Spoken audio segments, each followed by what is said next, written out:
Mi nombre es Rufina y tengo 86 años. Suelo escuchar tus historias junto con mi nieta adolescente.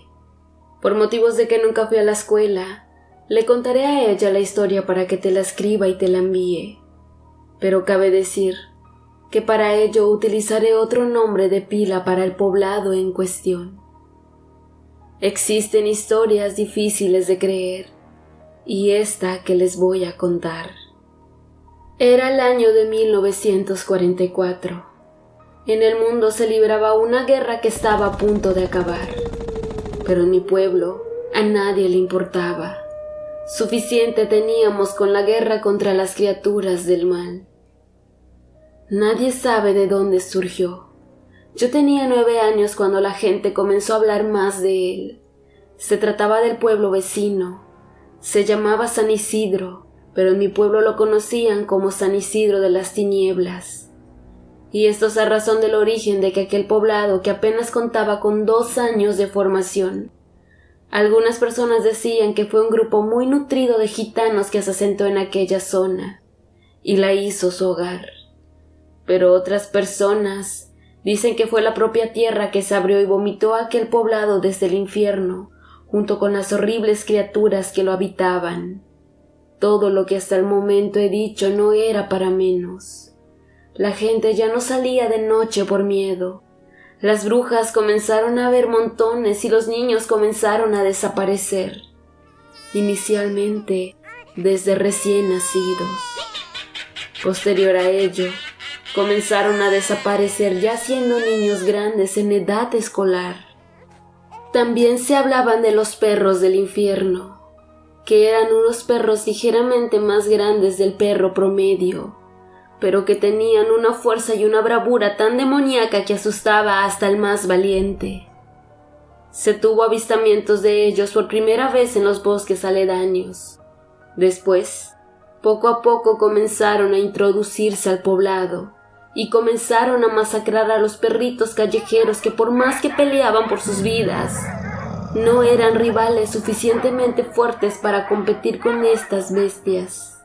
Y es por eso que el día a día en el poblado era cada vez más complicado, puesto que las calles estaban repletas de cadáveres de perros despedazados, y de vez en cuando uno que otro vagabundo borracho incauto que se había quedado dormido en la acera, sin dimensionar el peligro que nos acechaba.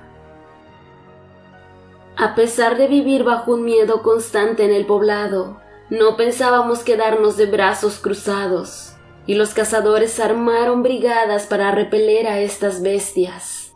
Y era por eso, por lo que en las noches también nutridos grupos de cazadores con escopeta en mano salían a patrullar por las calles, y se volvió común escuchar balazos en medio de la noche.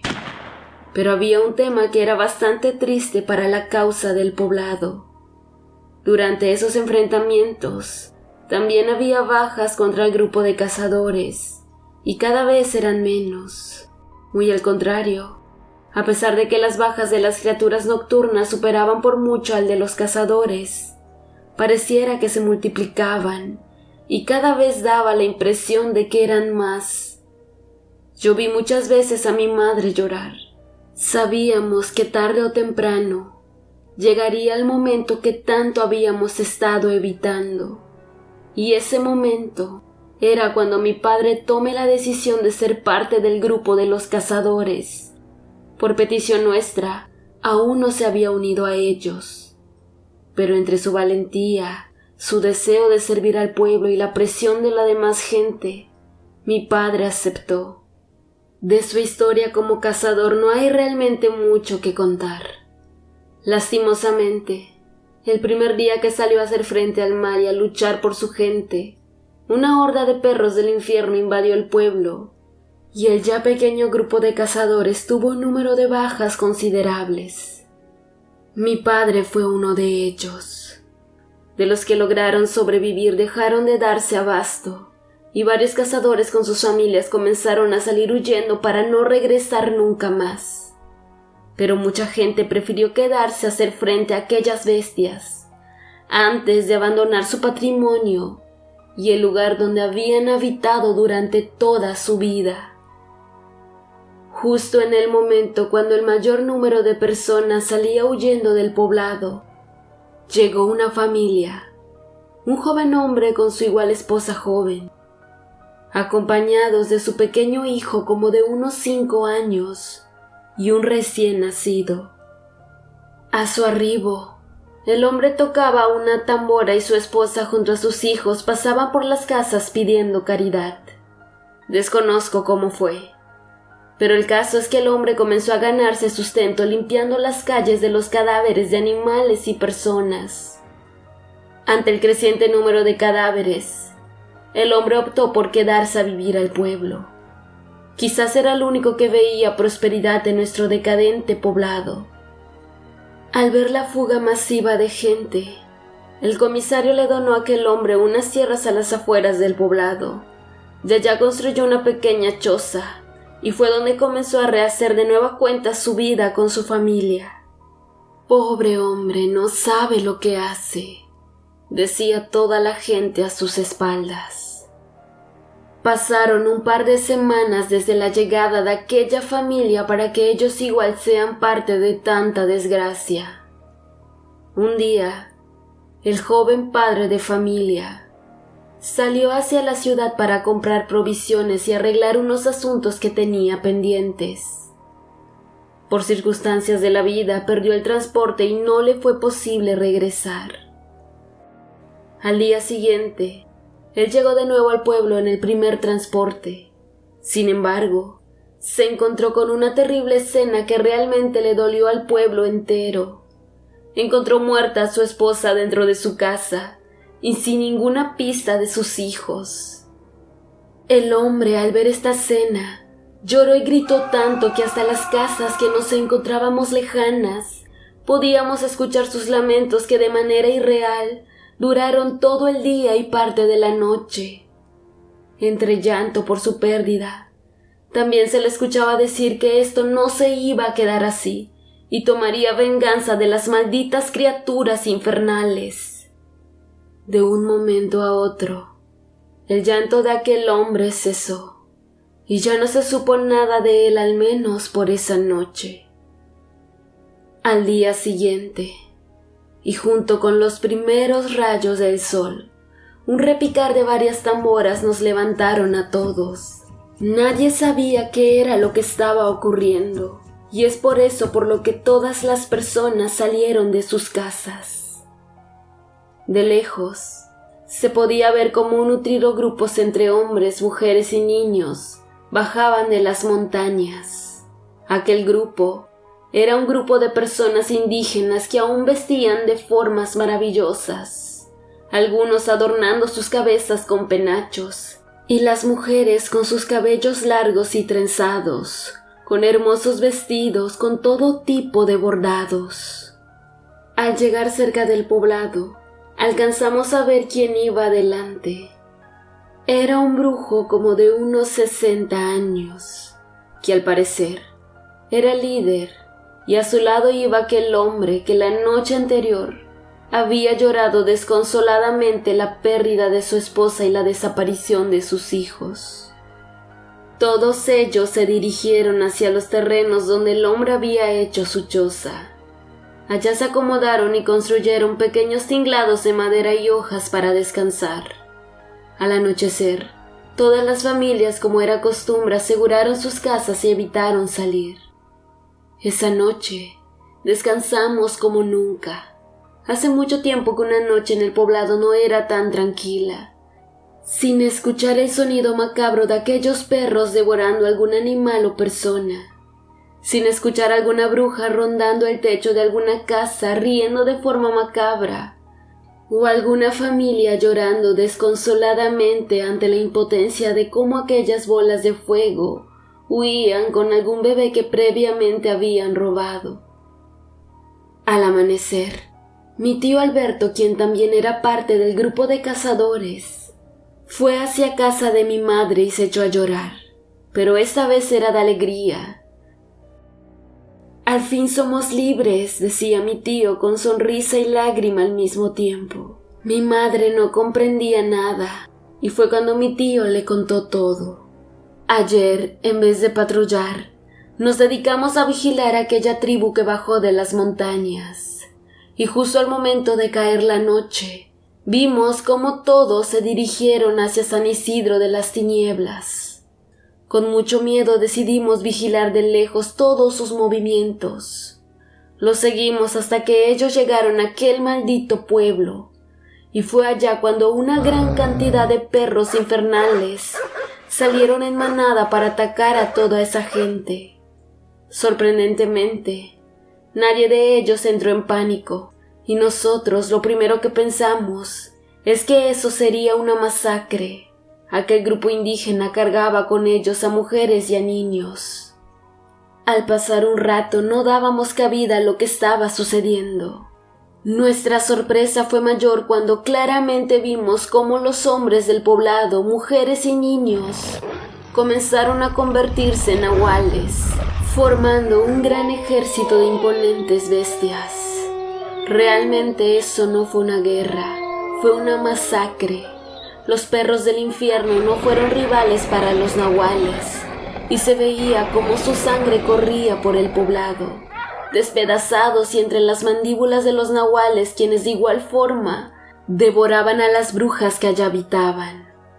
Muchas quisieron huir convirtiéndose en bolas de fuego, pero aquellas personas estaban más que preparadas, y un gran número de nahuales se encontraban escondidos en las copas de los árboles, esperando ese momento.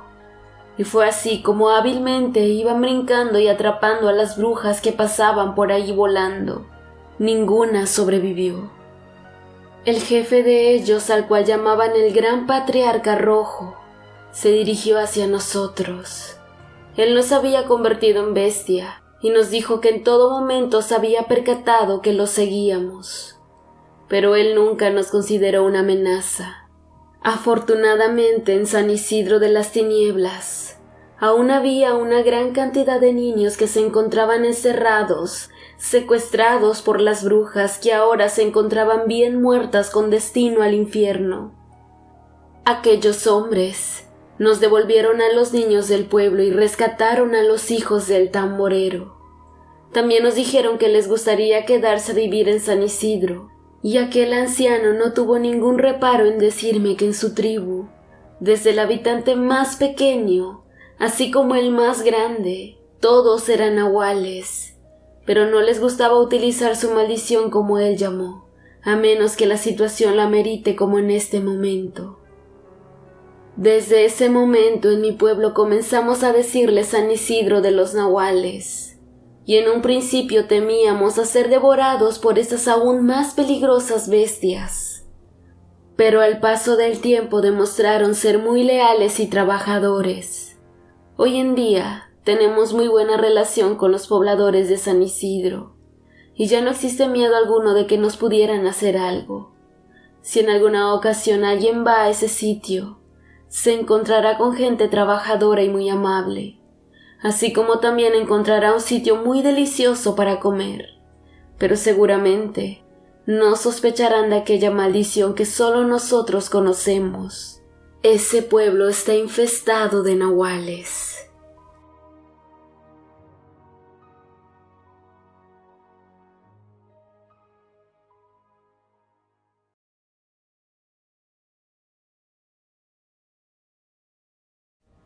La historia que les voy a contar puede resultar increíble para muchos, pero para muchos otros a lo mejor les parezca familiar. Sobre todo, aquellas personas que viven en poblados rodeados de bosques o montañas. En ese entonces era soldado, y mi grupo había ido a atender un reporte de secuestro en medio de la densa sierra. Por cuestiones personales, omitiré el nombre del poblado. Al llegar a ese sitio, nadie salió a atendernos, y por más que intentábamos investigar lo que había ocurrido, nadie decía nada, y no era para menos. Toda la gente moría de miedo, debido a que ese poblado vivía bajo las amenazas del crimen organizado.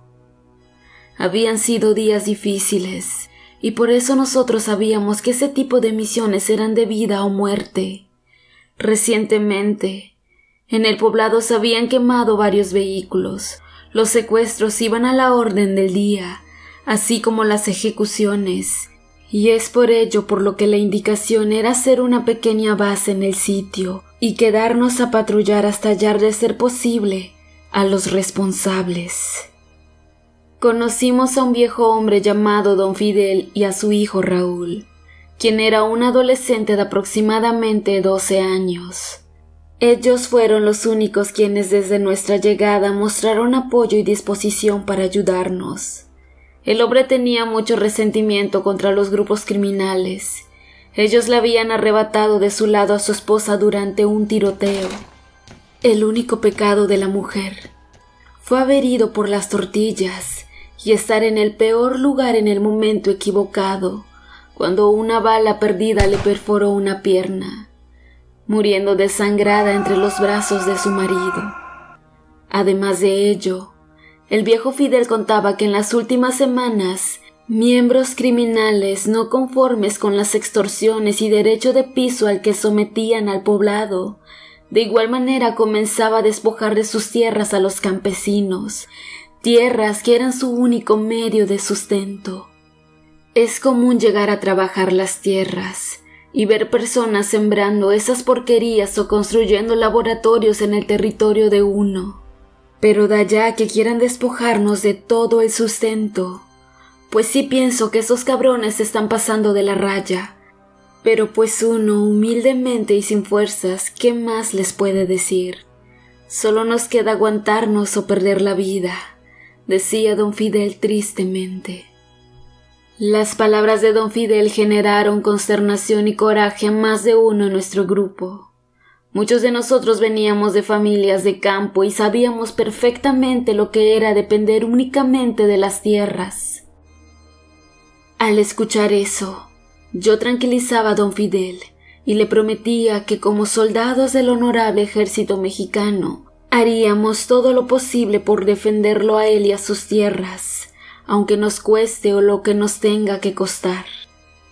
Muy pronto tendríamos la oportunidad de aplicar todo lo antes dicho, y al igual que a mí sería un evento que me marcaría de por vida. Era una noche bonita, y había un frío de esos que se siente hasta en los huesos. Estábamos alrededor de una fogata.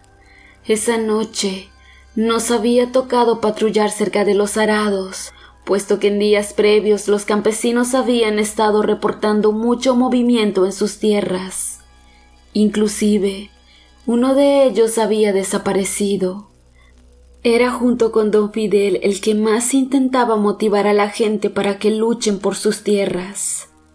Desafortunadamente, había sido víctima de un levantón y en varios días no se había sabido nada de su paradero. Aún no había ninguno de nuestro grupo dormido, cuando comenzamos a escuchar unos sonidos de camioneta llegar cerca de donde nosotros nos ubicábamos. Enseguida nos pusimos alerta y diseñamos una emboscada. Primeramente, solo para vigilar de quién se trataba, pero listos en todo momento para comenzar un intercambio de fuego en caso de que sea necesario.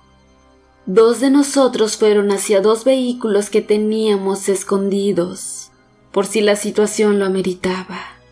Al acercarnos lentamente en donde provenía el sonido de las camionetas, vimos a un grupo de personas bajando material hacia un pequeño tinglado en medio de los maizales. Al parecer, habíamos dado con un laboratorio clandestino.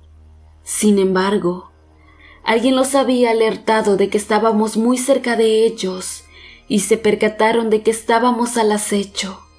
Al vernos, comenzaron a descargar sus armas sobre nosotros. Como pudimos, nos resguardamos entre la maleza. La oscuridad de la noche nos ayudó bastante para no ser blanco fácil, y así comenzó un intenso intercambio de fuego. Ante la intensidad del enfrentamiento, una bala cruzada dio como blanco en un barril de algún tipo de solvente, y este generó un estallido, situación que aprovecharon los enemigos para huir del sitio a toda velocidad en su camioneta. En eso, nuestros compañeros llegaron de igual forma con nuestros vehículos. Comenzamos a perseguirlos, iniciando así una intensa persecución con una lluvia de proyectiles de por medio. Ellos avanzaron un buen tramo entre tumbos de las brechas en mal estado en medio de los campos, y nosotros los seguimos. Ya en medio de un claro, ellos detuvieron su camioneta y la cruzaron en el camino. Se bajaron y la usaron como escudo mientras descargaban sus armas contra nosotros. De nuestra parte, de igual manera hicimos lo mismo y acomodamos las dos camionetas para escudarnos con ellas. Sin embargo y desafortunadamente, uno de mis compañeros ya había recibido una herida de bala mortal. El tiroteo siguió como por 10 minutos, y de los 8 que eran, ellos 3 habían sido batidos mortalmente, y fue allá cuando aquellos criminales decidieron entregarse, o al menos eso era lo que pensábamos, porque en unos minutos más descubrimos que realmente ellos solo habían estado haciendo tiempo, y que ahora ellos nos habían emboscado. Realmente fue una situación terrible. Estábamos rodeados por un grupo como de 15 personas fuertemente armadas, quienes nos aprisionaron sin que pudiéramos hacer nada al respecto. Ellos comenzaron a golpearnos y después nos pusieron en fila con las manos esposadas. No nos cabía duda de que ese era nuestro fin, y pues como cualquier persona, teníamos miedo, ya que era muy difícil salir con vida de esa. Nuestros ejecutores se burlaban de nosotros y decían que eso nos pasa por estar en el bando equivocado. Ninguno de nosotros dijo nada, y así fue que llegó el momento en el que iban a proceder a nuestra ejecución, cuando repentinamente pudimos escuchar cómo en los maizales que se encontraban rodeándonos, unos fuertes crujidos de plantas y árboles que sucumbían ante el poderoso paso de algo que se acercaba, al parecer corriendo a toda velocidad. Por la estela de sonido que dejaba por su paso, pude dimensionar que aquella cosa era una bestia enorme. Nuestros captores, al escuchar eso, se pusieron en posición de combate y comenzaron a vaciar sus armas contra los campos, pero el sonido comenzó a escucharse por todos lados, como si lo que lo provocara esté corriendo en círculos. Esto desentendió mucho a los criminales, a tal grado que llegó un momento donde se dispararon entre ellos. Ya con mucho miedo de no saber con lo que se enfrentaban, subieron a sus camionetas y emprendieron la huida, dejándonos a nosotros allá junto con sus compañeros heridos y moribundos. Fue justo en el momento cuando apenas avanzaban unos cuantos metros, cuando vimos un tremendo animal salir de entre los maizales. Él tenía un aspecto entre perro, lobo y hombre, y corría a una sorprendente velocidad a 4 patas. Los criminales le disparaban con la única finalidad de matarlo, pero éste esquivaba muy hábilmente las balas y cada vez se encontraba más cerca del vehículo de los malos. Aquella bestia, no me cabe duda alguna de que se trataba de un nahual, y estaba a punto de darle alcance a la camioneta, cuando entre la oscuridad salió una camioneta más. Esta estaba blindada y más preparada para combate. El vehículo pesado se dirigió directamente hacia el nahual para atropellarlo. A pesar del gran tamaño de la bestia, era evidente que iba a ser difícil sobrevivir al impacto de aquel vehículo, y justo cuando era tan inminente el choque, un gran aullido procedente de las montañas que se encontraban rodeándonos hizo que todos miráramos hacia allá, y pudimos ver un gran animal con unas dimensiones aún más grandes que el de la primera bestia. Después de realizar su grito de guerra, bajó gruñendo a toda velocidad, y justo a escasos centímetros de que el vehículo blindado impactara al primer nahual, esta segunda bestia a toda velocidad y con una gran potencia impactó contra el costado del blindado, el cual salió volcado sorprendentemente, sin haber presentado resistencia contra la embestida de aquella majestuosa bestia que salió de las montañas. Después de eso, le dieron alcance a la primera camioneta en donde los criminales habían quedado sin municiones. Y ante nuestros ojos, atónitos veíamos cómo estas bestias desgarraban, mutilaban y devoraban a esos hombres que, a pesar de querer huir corriendo a toda velocidad, eran alcanzados por estas bestias como un gato atrapa a un ratón. Después de esa masacre, aquellas bestias huyeron y se internaron en el bosque, perdiéndose ante la oscuridad.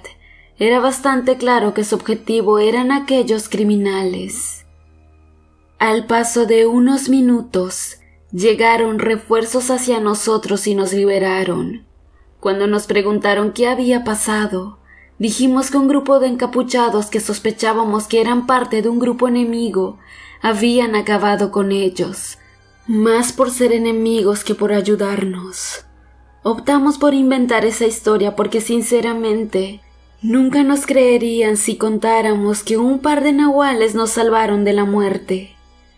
Al día siguiente, y después de las valoraciones pertinentes, algunos los mandaron por atención médica y otros preferimos quedarnos a seguir con el patrullaje.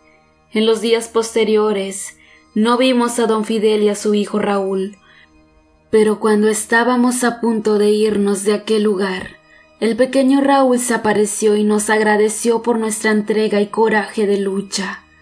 Nosotros le dimos las gracias y le preguntamos por su padre.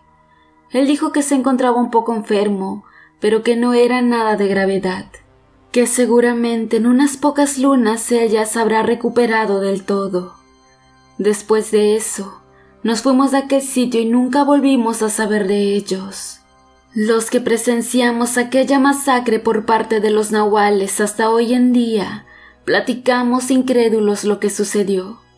Los más analíticos como yo nos quedamos con la idea de que Raúl nos dijo que su padre se recuperaría en unas cuantas lunas, en alusión de que ellos eran los nahuales. La verdad no me consta, pero nada me quita de la cabeza que ellos fueron aquellas bestias que nos ayudaron a salir avante contra el crimen. Otra cosa que he escuchado por parte de algunos excompañeros militares es que ese poblado hoy en día se encuentra libre del narco y se escucha dos grandes bestias aullar por las noches en sus majestuosos bosques entre la sierra. Sin duda, estoy seguro de que se trata de don Fidel y Raúl, quienes en forma de imponentes nahuales ahora patrullan sus tierras.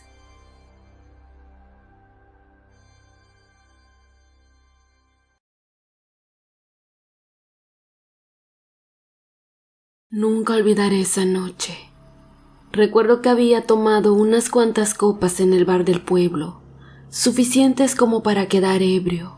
Aún así, podía andar con mis propios pies y esa vez no me quedé dormido en la banqueta como en otros días.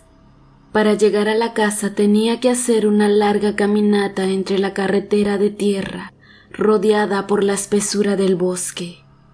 Esa noche era fresca y solo se lograban escuchar los sonidos de los grillos y otros insectos nocturnos.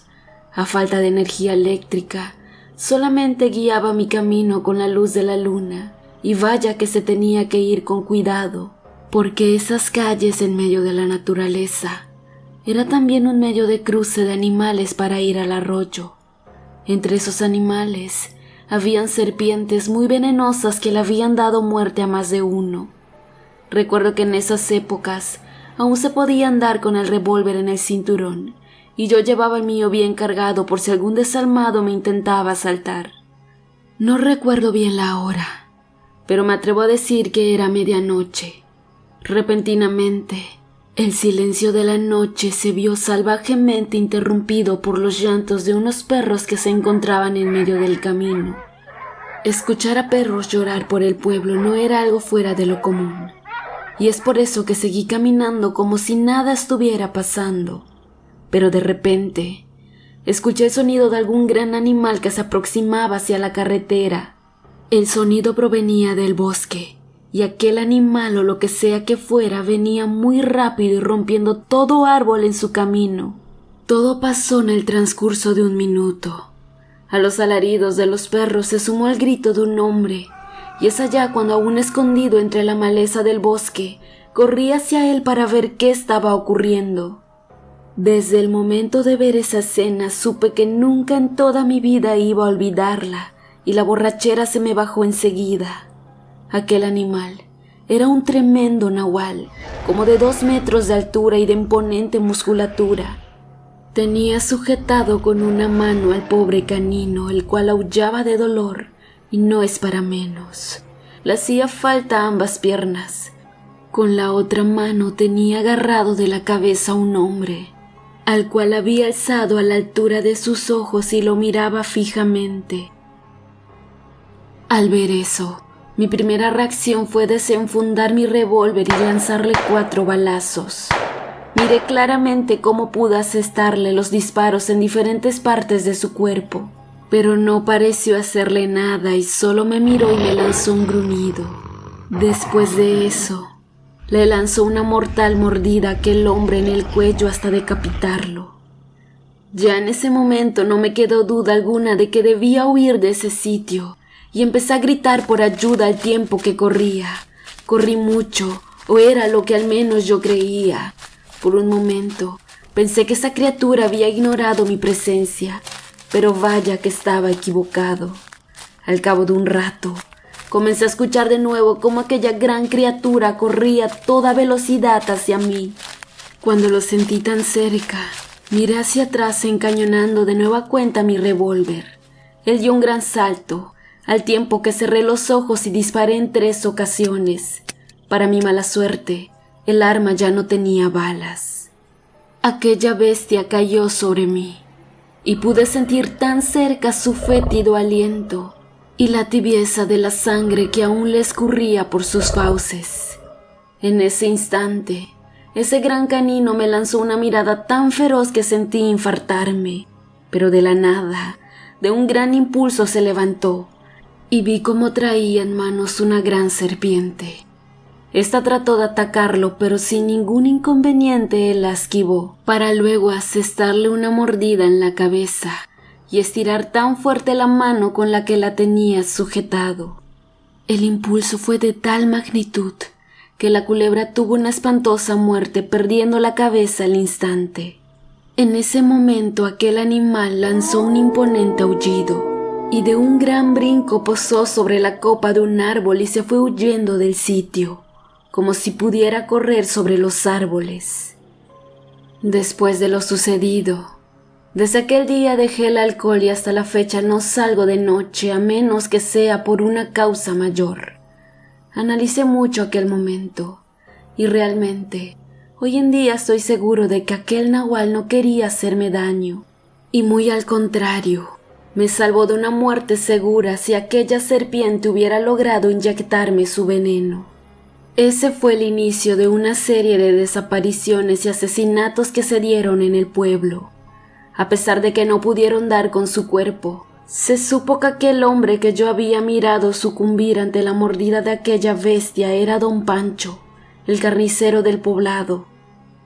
Cuando conté en el poblado lo que había visto, nadie me creyó, pero cada vez se sumaba más la gente que aseguraba haber visto una gran bestia rondando a los alrededores del pueblo, y en algunas ocasiones dentro de él. La siguiente muerte ocurrió 4 días después. En esta ocasión fue el turno de don Raúl. Este señor era una de las personas más adineradas del poblado, y lo que tenía de dinero se duplicaba en bondad, puesto que era una persona que ayudaba mucho a la gente más necesitada, sobre todo aquellas madres que crecían a sus hijos sin la ayuda de un padre. La muerte del pobre don Raúl no fue menos macabra que la de don Pancho.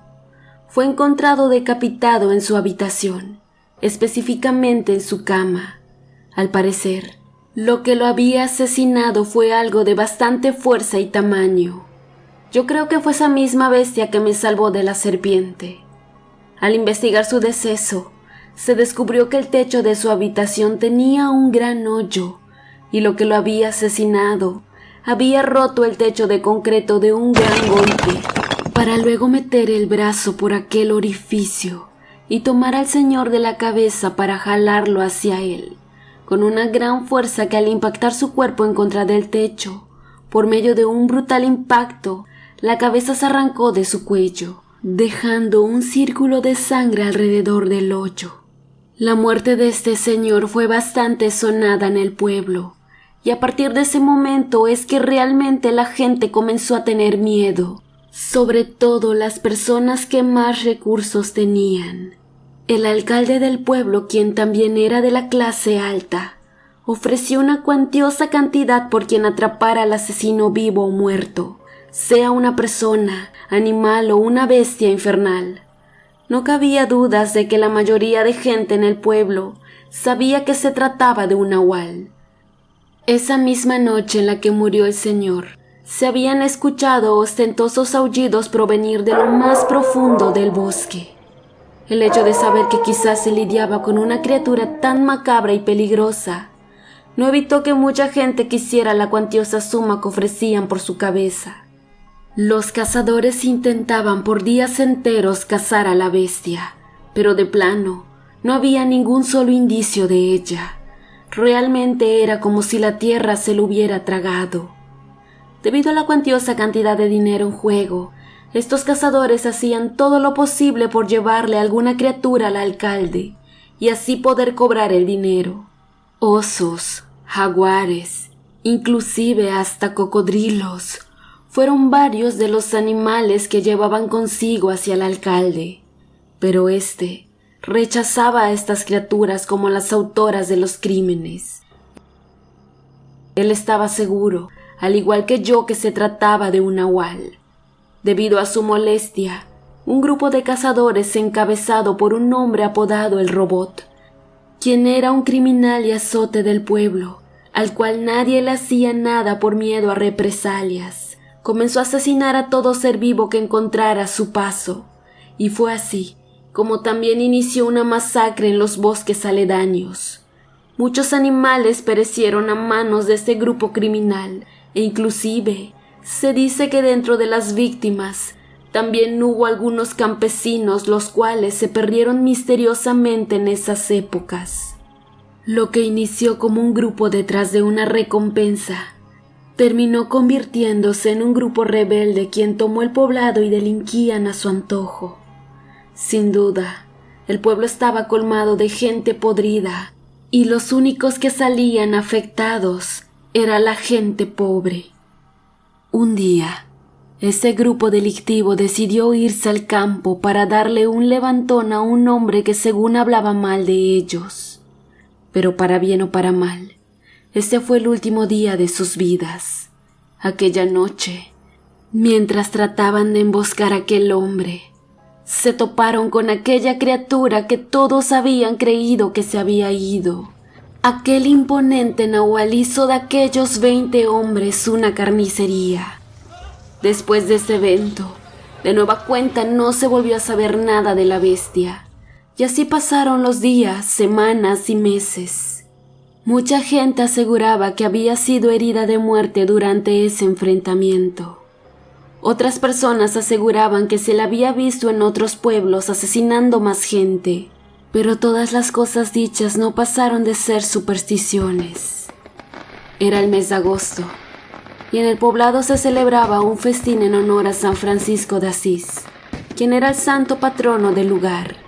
La gente, estallando en júbilo, festejaba sin igual en un día que aparentemente pintaba para ser el mejor día del año para los pobladores, cuando repentinamente, entre truenos, cohetes y voladores, un desgarrador grito se pudo escuchar aun cuando el griterío era ensordecedor.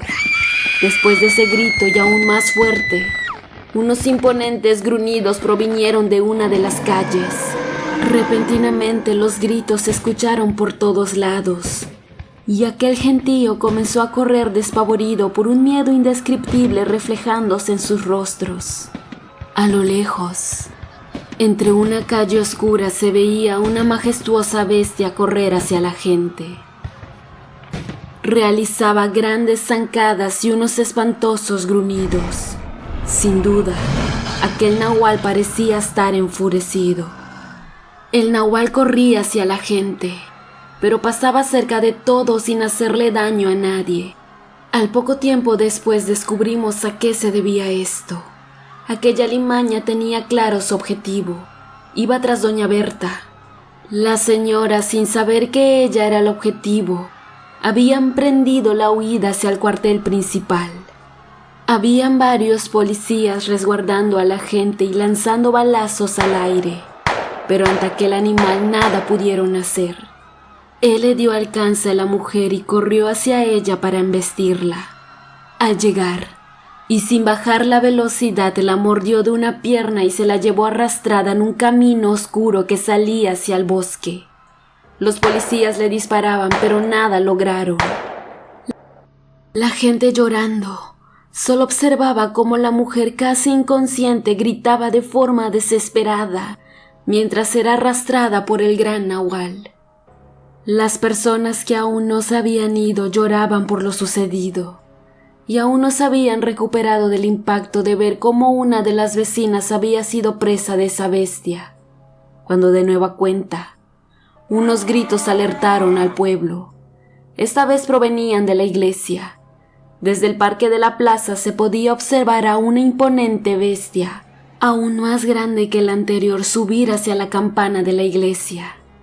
La bestia no subía sola y llevaba algo dentro de la boca. Era el cura de la iglesia. Aquel nahual no tuvo compasión del hombre quien gritaba y le pedía a Dios por su salvación. Eso no inmutaba para nada al animal, y una vez estando en la torre más alta de la iglesia le arrancó de un mordisco un brazo al sacerdote. Posteriormente, le arrancó la cabeza y se devoró a aquel hombre ante la mirada atónita y el llanto de niños y personas que presenciaron aquel macabro evento. Esa fue la última vez que se vio a esas bestias del infierno en el poblado. Al cabo de unos días, las autoridades federales llegaron para documentar e investigar el caso y de allá se supo todo. Al investigar el caso del carnicero Don Pancho, el cual había sido la primera víctima, se descubrió que la carne que vendía provenía de perros y gatos callejeros, así como vagabundos a quienes asesinaba cruelmente. Y es por eso por lo que en tan poco tiempo se hizo de una riqueza bastante holgada. Allá lo comprendí todo. En el macabro acto que presencié cuando lo habían devorado, aquel nahual había llegado a salvar a los perros que estaban siendo asesinados por el carnicero, y muy posiblemente, si yo hubiera descubierto la fechoría, igual iba a ser parte de sus víctimas. En cuanto a doña Berta, a pesar de ser una mujer respetada y amable, se descubrió que en su casa guardaba huesos de niños. Nadie sabía, pero ella era una bruja, la cual solía rendirle tributo a criaturas infernales, y durante sus rituales daba muerte sobre todo a niños recién nacidos a quienes luego enterraba sin que nadie hiciera nada. Don Raúl y el sacerdote, después de realizarle sus respectivas investigaciones, se les halló culpables de cometer abuso infantil en complicidad. Ahora era entendible por qué se comprometían tanto a ayudar a madres solteras que criaban solas a sus hijos. Vaya par de bastardos que afortunadamente ahora han de estar pudriéndose en el infierno. Al mismo tiempo que todo esto ocurría, el doctor del pueblo habló con la policía y les confesó haber atendido al día siguiente de la aparición de las bestias a un joven de aproximadamente 20 años por una herida de bala en la pierna. Este joven era hijo de un vagabundo que vivía en el poblado y que sobrevivía de la caridad que la gente le daba, pero nadie sabía que tenía un hijo. El médico, al parecerle extraño que el joven tenga una herida de bala, le dijo al vagabundo que le tenía que dar aviso a la autoridad, pero éste se negó rotundamente y se llevó al joven aún con la herida sin sanar. Todo esto le pareció sospechoso a las autoridades y decidieron buscar al vagabundo, pero no lo encontraron por ningún sitio en el poblado. Cuando ya no habían esperanzas de encontrarlo, un pequeño dijo saber dónde vivía el señor, puesto que una vez se había encontrado sin querer con la choza de éste, y guió a las autoridades hacia el sitio. Cuando llegaron, se encontraron con una casa que a duras penas se mantenía de pie. Dentro de ella habían varias Biblias, rosarios y cruces, además de que se encontraron fotografías de las víctimas, y escrito a puño y letra detrás de cada una de estas, los pecados que cada uno había cometido. Sin embargo, del vagabundo y su hijo no hubo ni un solo rastro, y hasta la fecha nadie sabe qué fue de ellos. Al correrse la noticia de aquel descubrimiento, la gente no tuvo duda alguna de que aquel vagabundo y su hijo eran ángeles mandados a la tierra en forma de nahuales para acabar con la maldad de ese poblado dominado por Satanás. Desde ese entonces, cuando se cuenta la historia de ellos, la gente siempre menciona que aquellas dos bestias son los nahuales de Dios.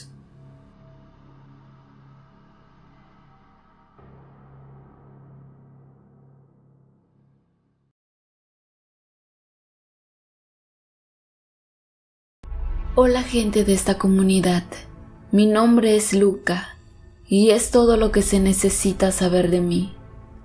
Viendo que últimamente han estado compartiendo mucho material de licántropos, recordé un documento que una vez obtuve desde la Deep Web.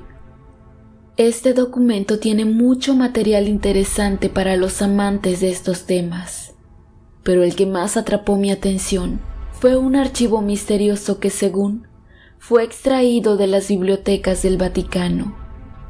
A grandes rasgos, aquel archivo es un recopilado escrito en latín a puño y letra de diferentes frailes y abades, quienes vivieron en la Edad Media y se proclamaban como los principales representantes de la religión.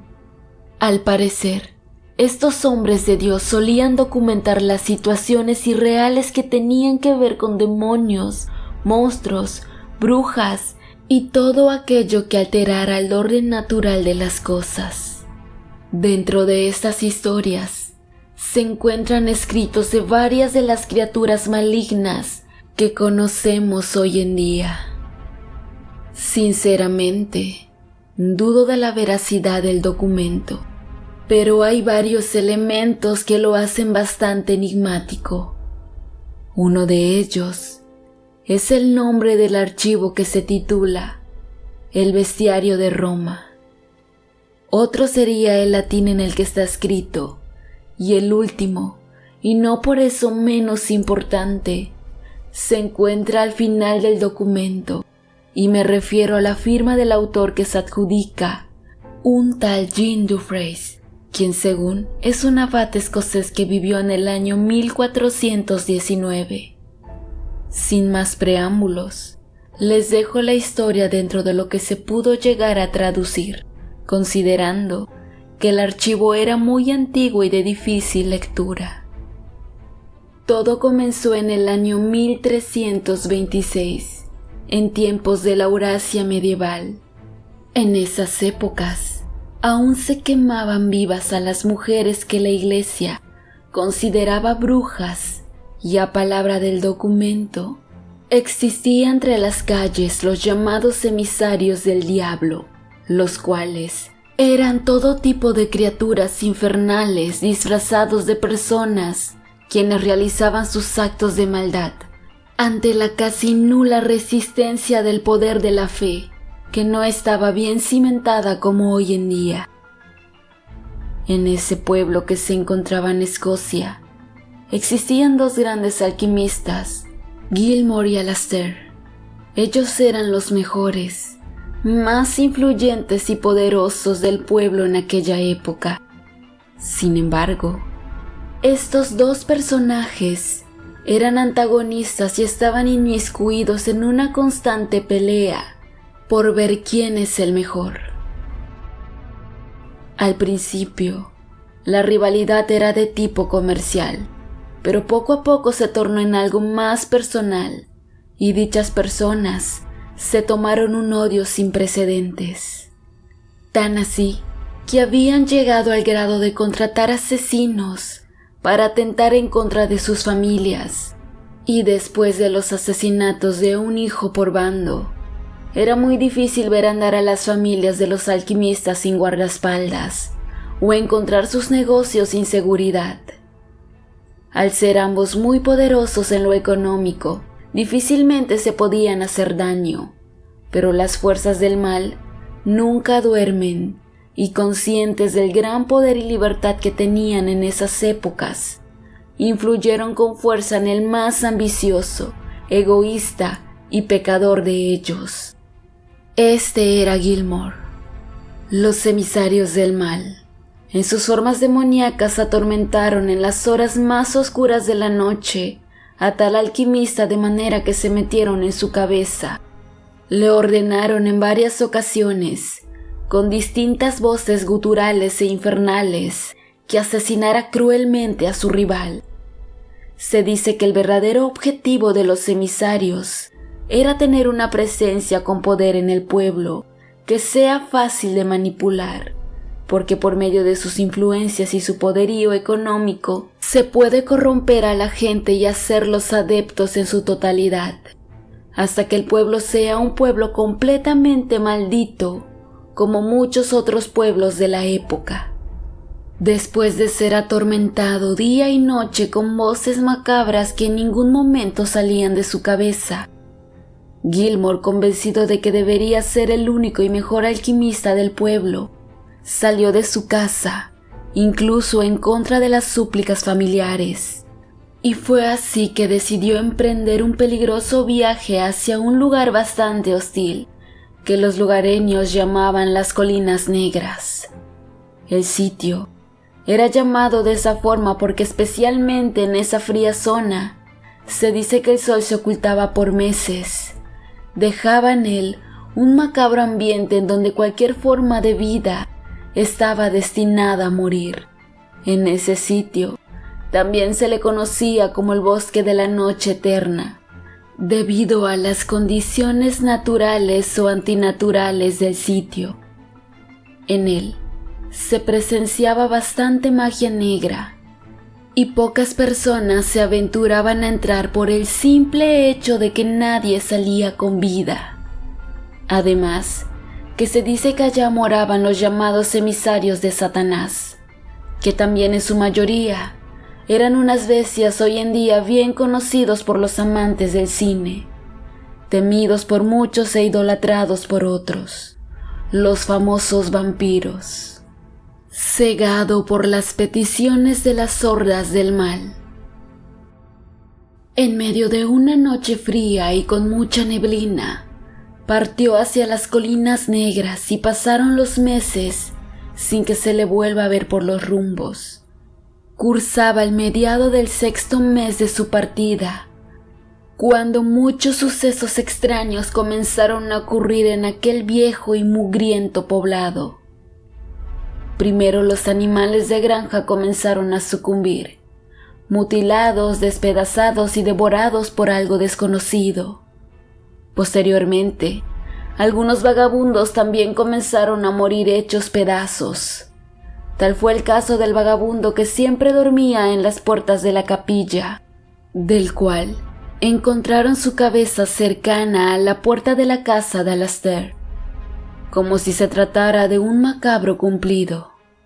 No era para menos, y muchos hablaban de esa serie de masacres que hacían hundir al pueblo en un enorme terror. Muchas personas decían haber visto a aquel ser que se encontraba devorando a todo ser vivo, y entre lágrimas gritaban a los 4 vientos que era el mismísimo Satanás. Cuando eso ocurría, eran llevados directamente a la horca para evitar el pánico colectivo. Pero era demasiado tarde. El pueblo entero tenía miedo. Los más escépticos pensaban que aquella bestia se trataba de un simple oso o una pantera. Incluso, no se descartaba la idea de un asesino en serie. Grandes grupos de cacería se armaron para salir a atrapar a aquella bestia o lo que fuera, pero no lograron más que tener bajas considerables, y ellos decían que sus armas no surtían ningún efecto en aquel maligno ser. Ese descubrimiento aumentó aún más la histeria colectiva, al grado que por la noche la gente ya no salía de sus casas, solo rezaban para no ser devorados por Satanás, como ellos le llamaban. Junto con el miedo, también un sentimiento de morbo invadió al pueblo, puesto que se volvió algo normal que al día siguiente las autoridades locales vocearan por medio de los trabajadores del ayuntamiento quién había sido la víctima de la noche anterior. Así pasaron los días y los asesinatos a la alza, pero cuando menos nadie se lo esperaba, un misterioso hombre bajó de las colinas. Fue directo a la casa de Alastair. Nadie le prestó atención. Era normal ver forasteros de paso por aquellos lugares. Aquel hombre era un viejo conocido y temido por la gente del pueblo, a quien conocían como el gran brujo ermitaño. Ya estando en casa de Alastair, pidió hablar con él, y con trabajo le concedieron la visita.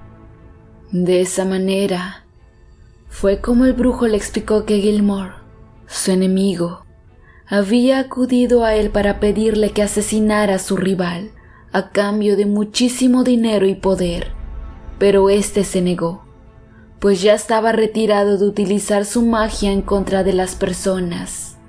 Sin embargo, no se quedó de brazos cruzados y se internó más allá del bosque, donde existen cosas extremadamente desconocidas, inclusive para aquel poderoso brujo. Y fue así que en medio de un ritual desconocido, el alquimista maligno obtuvo el poder de convertirse en una gran bestia, lo que el brujo nombró Hombre Lobo. La maldición a la que se sometió Gilmore haría que él se alimentara de carne con un hambre insaciable, y a cambio le entregaría esas almas a su creador, Satanás. El ermitaño estaba seguro de que esa bestia acabaría con todo el poblado, a menos que alguien haga algo, y ese fue el motivo por lo que acudió con Alastair, sabiendo que era el único alquimista que permanecía en el poblado con poder suficiente para acabar con aquel monstruo. Siendo una historia tan difícil de creer, Alastair no confió en las palabras del gran brujo, pero el terror que lo invadía no le daba opciones de creer en otra cosa. Y fue así como decidió ayudar y dejó todo en manos del gran brujo. En medio de un ritual, aquel brujo creó un arma eficaz contra ese demonio, y fue el hecho de bendecir esas puntas de lanza y flechas en nombre de Dios que las proveía del poder de asesinar a aquella bestia, utilizando la plata como el material ideal debido a su pureza y por ser el material con mayor abundancia en ese poblado, y que en su mayoría se encontraba en casa de Alastair. Fue de este acto que hoy en día se sabe que la plata son el arma más letal para estas bestias. El alquimista trabajó sin descanso en la forja de la punta de lanza y flechas. Posteriormente, fueron trasladadas hacia la abadía local para la bendición de estas por los religiosos del pueblo. Ya con las armas necesarias, se reunió un grupo de cacería con los mejores guerreros de los rumbos. En esa época, existían muchos guerreros valientes y poderosos. Sin embargo, debido al temor hacia la bestia, fueron pocos los hombres que se ofrecieron a pesar de que el pago era una fuerte cantidad de oro. Ya fuertemente armados con sus flechas y lanzas divinas, emprendieron su marcha para cazar a aquella bestia. Ese día jamás se olvidó en ese lugar. Gritos de terror y sonidos guturales vinieron del bosque por un lapso de 2 días continuos. Al día siguiente, de los 12 hombres que salieron de cacería, solo regresaron 3. Pero la gente estalló en algarabía al ver que sobre un caballo venía una desconocida bestia con un aspecto demoníaco, entre canino hombre y demonio. La gente no podía dejar de mirar a aquella criatura. Los abades rezaban a su alrededor. Mucha gente lloraba de miedo mientras otras personas le lanzaban todo tipo de basura, fruta podrida y excremento. Pero el verdadero asombro de la gente empezó cuando miraron cómo aquella criatura comenzaba a cambiar su forma y de ser una temible bestia pasó a convertirse en Alastor, aquel valiente alquimista que había salido de casa para acabar con su poderoso enemigo, el hombre lobo, Gilmore. Los 3 guerreros lloraban y explicaban que a pesar de su esfuerzo, no fue posible acabar con Gilmore, quien en medio de una feroz batalla alcanzó a morder a Alastor, quien a su vez, al cabo de unos minutos se convirtió en una terrible bestia, el cual desconoció a sus propios guerreros, hiriendo de muerte con sendas mordidas a 2 más de ellos. Además, los guerreros comentaron que otros de sus compañeros cayeron en combate ante la fuerza de los emisarios del mal, a quienes mencionaban como criaturas que debajo de sus capas guardaban unas imponentes alas, y al convertirse en lo que realmente eran sus rostros, se tornaban pálidos y con afilados colmillos, como las puntas de sus flechas. En medio de toda esa confusión, los pobladores enterraron el cuerpo de Alastor en los jardines de la iglesia bajo el poder supremo de Dios, y desde entonces se sabe que la plata es el material ideal para matar a esas criaturas, aunque no la plata ordinaria. Tiene que tratarse únicamente de plata bendecida en medio de un ritual llevado a cabo por sacerdotes. Posterior a ello, el pueblo siguió horrorizado, ahora no por una bestia, sino por varias de ellas. Esto debido a que los guerreros que sucumbieron en combate habían sido mordidos por hombres lobo y vampiros, portando así la maldición y desencadenando una plaga que se expandría por toda Europa y Asia hasta la época de los cabalgantes negros, quienes fueron los primeros exterminadores conocidos que la iglesia había entrenado desde pequeños con el único objetivo de erradicar con la plaga de los hombres lobo y los vampiros. Pero esa es otra historia.